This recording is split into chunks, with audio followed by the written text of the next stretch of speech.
Nire ama Lockerbien bizi izan, Eskoziako hegoaldean dago, eta baserri txiki baten bizi izan, bere aita, bere ama eta bere arrebarekin.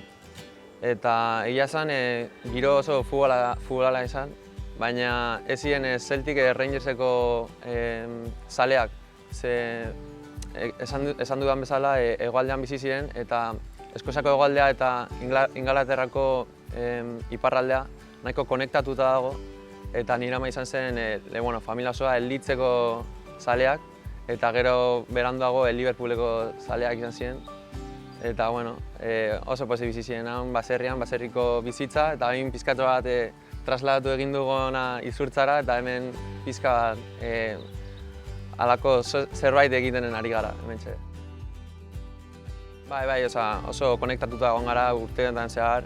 Ni Atletikan sartu baina harinago urtero joaten nintzen udan parkatu, oporretan, eta egia esan Eskoziadeko enkantu bat, egia esan Euskal Herrian bezalako giroa deko, jendea super jatorra, eguraldia, deko paisaje batzuk, que te encamilan, así decirlo. Así que, oso ondo.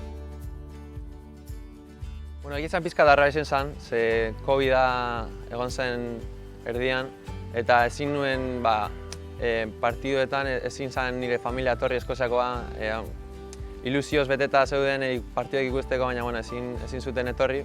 Baina egia esan, esperientzia oso ona izan zen, taldekiek super jatorrak izan ziren, lagundu ziaten asko, ingelesarekin bai. Eta egia esan, oroimen oso onak ditu dela.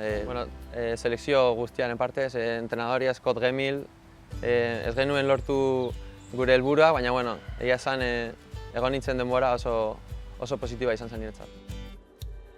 Egia esan superpozik, egon nintzen Lezamako etapan, lehenengo gunetik sartu nintzenean, Bingen Arostegirekin, Ander Alaina, superondo joan zen dana, nire formaketa egia esan oso ona izan zen, eta gero ja Bilbao Atletiken etapan pizka bat kostatu egin zitzaidan, ze lesio pizkatxo bat aukin nituen, ez naben nahiko nuken kontinuidade izan, baina egia esan taldekideak super onak izan ziren, ikusten duzu lehenengo taldea beteta dago nire aurreko taldekideekin, eta egia esan oroimen oso onak dira Atletikan izan dituen.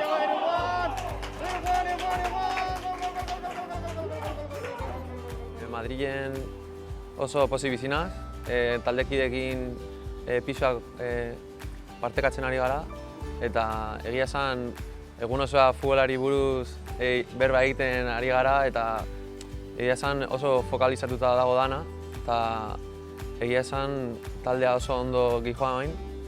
Erabiltza 10 partidu irabazi dugu azken 13-tik, eta egia esan play-offa pizka bat helburua da, eta oraintxe aste honetan sartu da lehenengo aldiz, eta egia esan oso pozik ari gara danok, giroa super ona da, super familiarra, eta horrek egiten du oso erraz egitea egunerokoa.